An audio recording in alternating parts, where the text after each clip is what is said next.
Welcome back to another Mock Draft Monday. Sorry for no uploads recently. I had been so crazy going from Texas to Chicago for a wedding, back to Texas for a couple days. I did the live stream with Matt Leinart, and then I went to Nashville for a few days and went home to New Jersey so I could go to New York to see the Yankees lose in the World Series. And then back in Houston, I got strep throat as soon as I got back. So, traveling rundown. Tough to record videos with a sore throat, but we are back in action with Mock Draft Monday. It's a real interesting one for you today. No trades, of course. This is the current draft order based off of team records, and I'm not doing trades in October or November. Maybe as the draft order gets solidified, we can kind of predict some trades, or maybe, there's a clear and obvious spot where a team would move down. We can start implementing some of them, but not right now, and especially not when there's maybe not a player to even move up for. This draft class is a little bit underwhelming, as I've kind of said the entire time. There are some really good players in it, but there are a lot of positions with a lack of depth and top-tier talent. Kind of a tough combination. The Patriots at number 1. We're going to go Travis Hunter, just purely on the basis of him being the best overall player in the draft. Yes, it would be wild to see a receiver or corner go at number 1 overall. However, he's not just a receiver or a corner. I think he's a corner. He is one of the better corners in this class, but also a tremendously talented playmaker on the offensive side of the ball. I'm thinking play him at corner, mostly, and then get him, 10 to 15 snaps a game on offense, as I've said. I think that's going to be his best role, where you can keep him fresh enough. I don't think he's going to be a full-time two-way player in the NFL. I think that's an impossible task, and especially considering that there's more talented players in the NFL. If you're playing, on offense at 70%, the 4th or 5th string receiver on that team at 100% is probably going to be better than you. But he's such a tremendous playmaker that, if you can get him for, again, 10 to 15 snaps a game on offense, I think that would be incredible. We'll see what he ends up doing in the NFL. I think he should be a corner, but his impact on offense cannot be overstated. I mean, he's such a tremendous player. Jags at number 2. I'm going Kelvin Banks Jr. from Texas. Could potentially move inside to guard. I think tackle is obviously a big issue now for the Jaguars, especially now that they've traded Cam Robinson. I think tackle is going to be something that the Jags heavily consider. Whether it's Kelvin Banks Jr. or somebody else remains to be seen, but we'll take the Texas tackle off the board first. Got a Texas hoodie on today, as I typically do, I would say. Saints at number 3. We're going Shedeur Sanders. I think he will be the first quarterback off the board.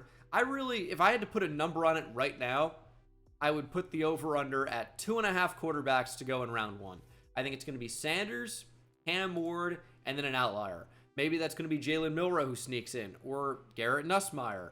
Carson Beck has not played especially well in 2024, nor has Quinn Ewers or Connor Wigman. I would be surprised to see Drew Aller go this high, but the potential is there. But I would say 2 quarterbacks probably. Maybe a third gets in, but of course, it's the NFL. They're going to overdraft quarterback. That could mean 4 go. That could maybe even mean that 5 go in the first round somehow. Again, it'd be insane. This quarterback class is not necessarily something special, but Sanders is very accurate, has experience playing behind a bad offensive line, might help him in New Orleans, but he's very accurate. He's a big-time playmaker, and he's similar to Geno Smith in a lot of ways, I find. And Geno's playing really, really well right now. And he was good last year. He earned a big contract extension, of course, from Seattle. And I think it's well worth it. Geno is actually quite good now.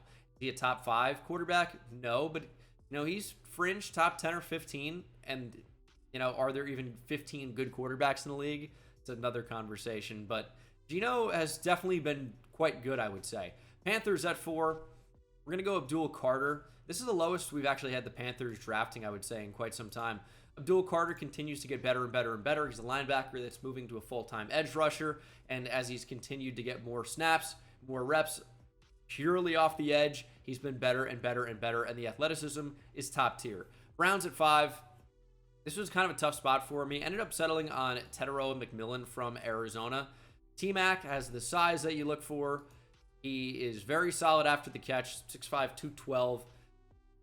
Very good with the football in the air. I just think the Browns need more playmakers on offense, and Tedero McMillan certainly qualifies. Now, the reason this doesn't end up being quarterback for me is that the Browns and maybe Jimmy Haslam at the top, the owner, seemed so committed to Deshaun Watson, despite him being the worst quarterback in the NFL. He's torn his Achilles, but he's still under contract with a massive cap hit for the next couple of years.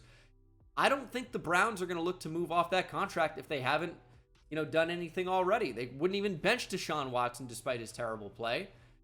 Are they going to go draft a quarterback now at number 5? Maybe they should, right? Even though it's not that great of a QB class. At least that's how it appears. Development could totally change how we view things in a few years. But I think they've shown that they're committed to Deshaun Watson, as disgusting as that is, for a number of reasons. And maybe the most significant, that he sucks. Oh my God, what a terrible player. But they might double down and say he just needs more weapons, because the issue surely can't be him. Enter T-Mac from Arizona. Raiders at 6, going with Cam Ward. I think the Browns would have considered that at number 5. Maybe the Panthers at number 4, right? But is Bryce Young going to be there? Are they going to trade him? What's going to happen? I don't know. There's so much guesswork right now with a lot of these teams, and who would actually take a QB, and which QB would they even take? It's tough because we're so used to now these classes being absolutely stacked at the position, and this is just not one of those years as it would appear right now. And I'm not really sure who's elevating themselves the way Jaden Daniels did last year. Now he's playing out of his mind in the NFL. So, things could happen down the stretch. We have a lot of football left to be played through November, December, into the New Year's Six bowl games, college football playoff, that sort of thing. But, there's not really a quarterback taking a massive step this year outside of maybe I could see Cam Ward getting elevated, right? But more questions than answers with a lot of these QBs. And I think that's why the Giants would probably opt to avoid quarterback as well. I know they need the position desperately. Believe me, they needed the position since they drafted Daniel Jones in 2019. It has not gotten any better. Yes, they made the playoffs one year. It wasn't because of Daniel Jones. He had the offense completely simplified, and he did a good job of not turning over the football through the air as much. But he stinks. I mean, it's frustrating. Really, really is. However, I don't know that they would take a quarterback given the fact that Sanders and Ward are off the board. I think they might opt to just take best player available. And either of these Michigan boys here at the top could be a really, really good fit. Graham would be a huge upgrade on the defensive line next to Dexter Lawrence. Now you have probably the best defensive line in football with Dexter Lawrence, who's the best interior defensive lineman. I think, Brian Burns is one of the better edge rushers in football. Kayvon Thibodeau and Azeez Ojulari. We'll see if Ojulari is end up being retained or traded, what happens with him. But, if Azeez stays, certainly the Giants, you got to look at the numbers. They're absolutely incredible how good this pass rush has been, and they still can't win games because they cannot score points. It is terrible. But anyway, that's a good option. We're going to go Will Johnson. We're just to the case of where, maybe Deonte Banks isn't all that good, and then CB2 is not that great either. You have some good slot options. I love Andrew Phillips, but I don't know what the future holds for Adoree Jackson. Or is Cordell Flott going to be a guy that can play on the outside? A lot of big question marks. Will Johnson, to me, is not one of them. He's one of the best players in the draft. You get him at number 7 overall. Dolphins at 8. Going to go Will Campbell from LSU. He plays tackle, plays left tackle, plays at a high level at LSU. Due to his short arms for the position, he's someone that's probably going to end up playing guard in the NFL. The Dolphins could really use upgrades at both. Maybe try him at tackle before moving him inside to guard. Or just like with Peter Skoronski and the Titans, stick Will Campbell at guard and be quite happy about it. Titans at number 9. Going Luther Burden. I think for the same reasons that you like Treylon Burks and A.J. Brown, you've been trying to get this guy that can produce in the slot, can play on the outside, is good after the catch. That is Luther Burden. I think he's a far better prospect than Treylon Burks was. But the whole idea with the Titans was we'll trade away A.J. Brown and we'll draft A.J. Brown in Treylon Burks. It'll be easy. It'll be way cheaper. We don't have to pay him.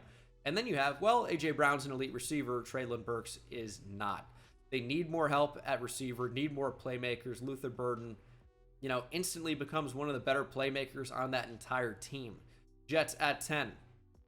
Going to go Mason Graham. Just think best player available here. Jets D-line started to play a little bit better of late, but they still need more help on the interior. Quinnen Williams is a beast. He needs help. Mason Graham can also be a disruptor on the interior. And now you have the New York Sack Exchange coming back. Mason Graham, very good player. Cowboys at 11, we're going Ashton Jeanty. I just think he's one of the better players in the entire draft. We see running back go this high. We've seen the Cowboys be a team that does it before with Ezekiel Elliott. And I really do think Jeanty would be worth the pick here. You know, everyone hates on running back in the first round. I've said that extending those guys is a whole different argument.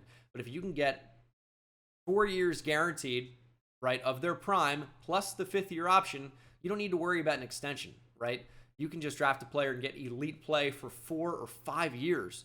Fairly cheap, you know, considering what some of these top-tier running backs are getting in free agency. Extending them is one thing, but if you can draft a player and get, you know, top 5 or 10 level play at the position, which is obviously very high, but Jeanty looks to be an extremely promising running back prospect. You can get even top 10 play at a position in the league for 5 years. That is worth a top 11 pick to me. Upper echelon elite running backs can change offenses. You know, the offensive line is obviously super important, but a top flight running back can elevate your offense beyond what you can find typically in the 4th round and beyond. Yes, you can find good players there that can, you know, look good and keep your offense alive, but a truly elite guy can really elevate that offense beyond what you can find down the board, in my opinion. At number 12, have the Indianapolis Colts. I know I've done this pick a lot. I'm going to continue to do it. Benjamin Morrison is just a great fit. Keep him in Indiana. He's one of the better corners in this draft. Really talented player. Unfortunately got hurt, but you figure he's going to be back by, you know, rookie mini camp or at least regular season week 1. Maybe even play in the preseason. It depends, but he's got the entire 2024 season pretty much to recover from that injury and the offseason. I don't know what he's going to be doing at the draft or combine, I should say. I don't know if he's going to work out. I don't know if he's going to do pro days, but really good player. He has all of what was, you know, on tape in 2023, which is elite level play, and into 2024. He's a really talented player, and the Colts really need cornerback so badly. Bengals at 13, got to upgrade that pass rush. Going with James Pierce Jr., one of the best pass rushers in this draft out of Tennessee. A lot of juice off the edge, big-time speed rusher. And Trey Hendrickson might be on the way out. Some contract situations to play out there. We'll see if they would end up taking an edge rusher. But Hendrickson could be gone. Enter James Pierce Jr. We got to be aware of this. We have this great player, but you might not in the future. You can't guarantee a re-sign, right? Seahawks at 14. And I know the franchise tag exists, but you know, it's not necessarily a thing that the Bengals can afford to do. We'll have to see what happens. Seahawks at 14. Going Emory Jones out of LSU. He's another one of these tackles that could potentially move inside to guard. He's really athletic, and even though the tape hasn't been quite as good in 2024 as it was in 2023 from what I've seen, and that's a small sample so far, he's still really athletic. There's still a lot of untapped potential there. And for the Seahawks that could potentially use a right tackle anyway and need an upgraded guard, well, take a right tackle at LSU that could move inside to guard. Really good athlete. And Seattle's interior offensive line is pretty bad as it is. Rams at 15. I know this could be a quarterback spot. Could be a lot of different things. I'm going Savone Revel. One of the better corners in this class. And this is truly, for me, where the drop-off seems to be prospect-wise. Because at least from what I saw in 2023 and some of 2024, small sample, I would say that we'll count Travis Hunter at the top, Will Johnson, Benjamin Morrison, Savone Revel. Those seem to be the top tier corners in this class, right? Have the size, have the speed, or at least really good cover players.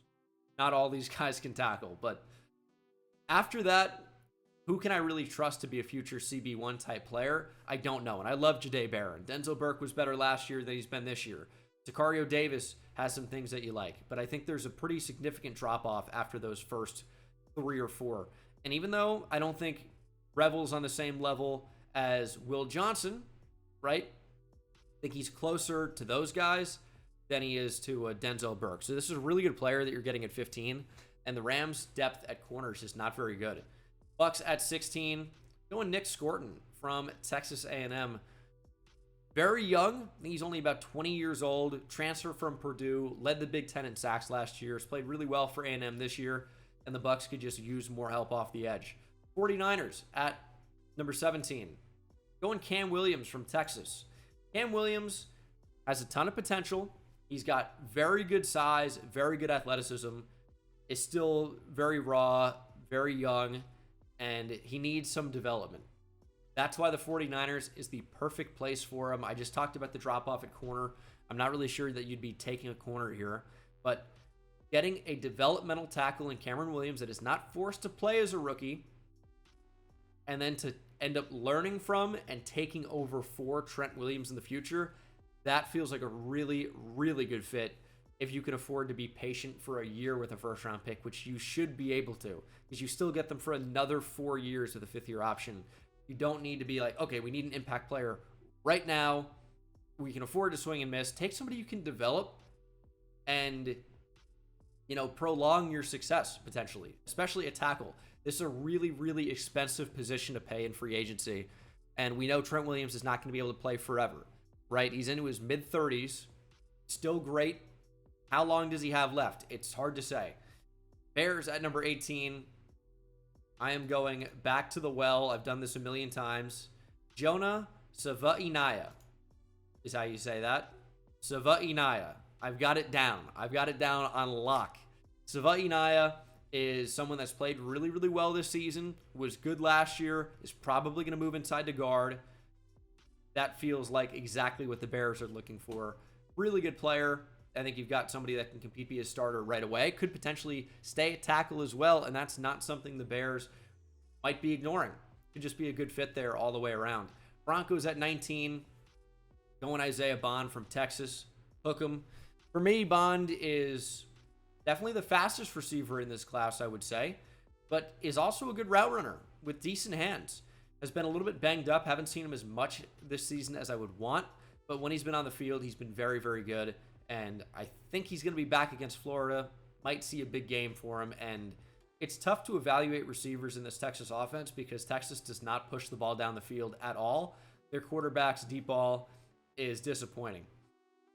Cardinals at number 20. Going Mykel Williams here. Mykel Williams is a really, really talented player. I've compared him before to Trayvon Walker. And part of that is the size and playing at Georgia. But it's also the versatility, how they use him, the long arms, and the ability to impact the game from a number of different spots on the field and in a number of different ways. I really like Mykel Williams. Cardinals just traded for Baron Browning. That's a rental. See if he gets re-signed long-term. But even so, they don't really have a lot on the edge right now. So Mykel Williams just feels like a good fit. Chargers at 21, getting fun here. Going with Michigan's Colston Loveland. Chargers could use a tight end or a receiver in general. How about a power slot type player in Colston Loveland? Big slot, throw him out there. He's not the best blocker, not really his game, but I feel like reuniting him with Jim Harbaugh. They need more weapons on offense. They could use a tight end, even if that's what we're going to call Colston Loveland. Could be a really, really good fit. Think of somebody similar to Dalton Kincaid. Everything we said about him in that draft cycle, a lot of it applies to Colston Loveland. Falcons at 22. It's really always been about the pass rush for me here. Every single draft, I'm like, let's get the Falcons a pass rusher, and then they don't do it. LT Overton is a stud. He's a freak who can play multiple different positions on the defensive line. 3-tech, 5-tech. He can rush off the edge. He's a really, really good player, and I feel like it's a really good fit with Atlanta. They need to upgrade their pass rush badly, and I think the Packers actually find themselves in a similar spot. And we go with a similar player in some ways, with a versatile edge rusher in Shedeur Stewart from Texas A&M. He's about 290 pounds at 6'5", 6'6". Primarily rushes off the edge, but can move inside. And the Packers love this versatile type of defensive lineman. We've seen it.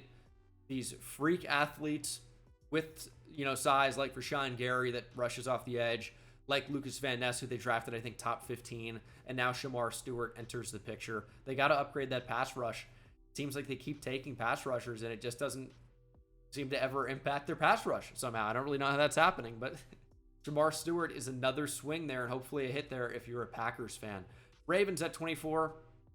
I know their secondary gets torched every single week. It's so bad, but you still have to protect your guy, and that's Lamar Jackson. Going Ariante Ursery here. Ravens fans will be very familiar with the current Minnesota tackle that plays on the team, and sometimes even guard, right, in Daniel Faalele, who's just not very good. He's too big, he's too slow. Ariante Ursery is certainly much smaller, but not necessarily small at 6'6", 330.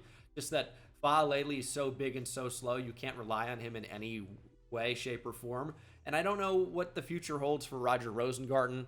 End of the second round last year. Potential there at right tackle. Ursery could potentially play left tackle. Ronnie Stanley's not been somebody you can rely on because of injuries over the past few years. Ursery is a good pickup here for a lot of reasons, in my opinion. Texans at 25. We're going with Derek Harmon from Oregon. Harmon has played about as well as any interior defensive lineman in the class this year. He's been a force to be reckoned with on this Oregon defensive line. Another transfer. The transfer portal runs college football nowadays, and Harmon has really benefited from this move out to Oregon. He's been dominant. He's been a really, really good player, and I think the Texans could go out and improve their rush, and then that defensive line gets even scarier. This is such a good fit, in my opinion. And as is the next one with the Eagles, I'm going Jalen Walker from Georgia. Yes, he's going to be listed at linebacker here, but he's someone that can rush off the edge and has been doing that a lot and at a high level. We know the Eagles need pass rush, and they are addicted to drafting current Georgia Bulldogs. Kind of just feels like an obvious fit.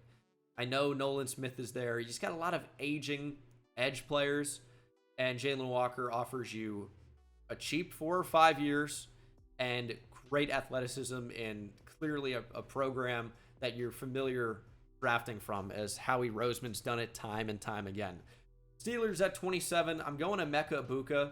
I know the Steelers don't draft receiver in the first round, but they really need one. Egbuka seems to be the best player available as it is anyway, or one of them. He's really good in the slot. He's got good speed, very reliable hands, and be a touchdown machine. We know Pickens can win on the outside. We need somebody more reliable on a down-to-down basis underneath, and that can be Emeka Egbuka. He's played really, really well for Iowa State this season, and he's kind of always been more of a complimentary piece. You know, you look at all these Ohio State receivers that have come out recently, from Garrett Wilson to Marvin Harrison Jr., Jackson Smith and Jigba, and now they currently have a superstar true freshman in Jeremiah Smith. But Ibuka's been there. He's been reliable. He's been productive. I think he's going to be a solid NFL pro. Again, a lot of the things that we said about JSN. Is he ever going to be a wide receiver one? Is he going to light the world on fire? He doesn't necessarily have to. See what JSN did yesterday as I record this. You don't necessarily have to be receiver one in the offense to produce like one in the right role. I think Egbuka would be a really good fit with Pittsburgh. Vikings at 28. Going Kenneth Grant here. Just figure not a bad idea to try to upgrade their interior defensive line. And like Harrison Phillips is in there, right? You know, I don't have anyone that I feel like would stop you from drafting Kenneth Grant if he were to make it to 28. And you can never really have enough interior defensive linemen as it is anyway. Just defensive linemen in general. Kenneth Grant feels like pretty good value at 28. Commanders at 29 have been, an unbelievably talented team this year. They're one of the best teams in the NFC. Jaden Daniels has played like one of the best quarterbacks in the league. It's a lot right away for Washington. They're so good right now. And their pass rush is lacking off the edge. However, their secondary is also somewhat weak. And I think Tacario Davis, if you look at him, right, 6'4", 190, he's got man-to-man abilities, he's got really long arms, and he's someone that's been a really good player for Arizona, especially last year. And I look at the typical Dan Quinn corner. You know, look at all those big, long corners that Quinn drafted with the Cowboys, right? He values the size, the arm length, and Tacario Davis feels like he's going to check off a lot of boxes. It feels like a match made in heaven for Washington. So we avoid the pass rush and go with a really big corner from Arizona. Bills at 30. I just think Malachi Starks is certainly the best player available. We know safety doesn't go very high in the draft, but if you look at the Buffalo Bills, man, they could really use a top flight safety. And over the past few years, you had them, right, with Jordan Poyer and Micah Hyde. And that era has come and gone, right? Malachi Starks making it to 30 purely because he's a safety / maybe even a nickel corner. I know you don't necessarily need one of those. but purely because he's a safety, we keep seeing it happen where it's like, I can't believe Brian Branch fell to 45. It's like, we all said it at the time. It never should have happened. Why is a player like that falling all the way down when they can impact the game as much as they do? Why are teams not valuing, a top flight versatile DB? It seems bizarre, but that's what Malachi Starks is. It feels like another great fit with Buffalo. Yes, I agree with linebacker and defensive interior, maybe even receiver, even with the addition of Amari Cooper, right? But Malachi Starks feels like a perfect fit.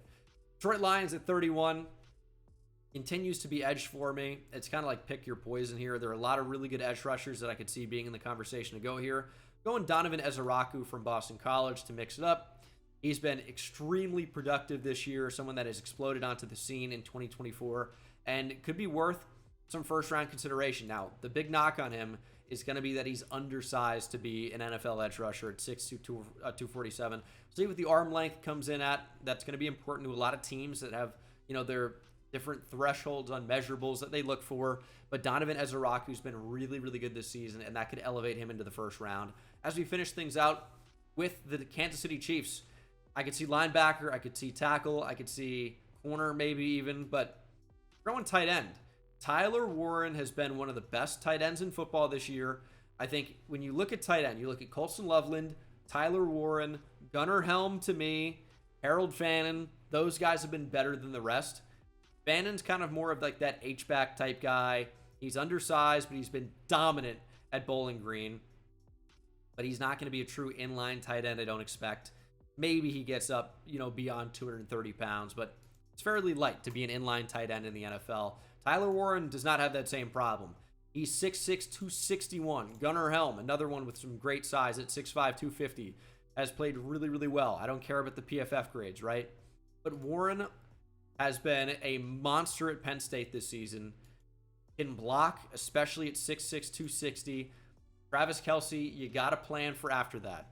I like, the former Texas Longhorn Jared Wiley, of course, transferred to TCU, hurt now, out for 2024. But Tyler Warren can step in and maybe be a tight end one type of player, within a year or two. And at 32, you're the best team in the league. You're the Chiefs. You're basically picking there every single year.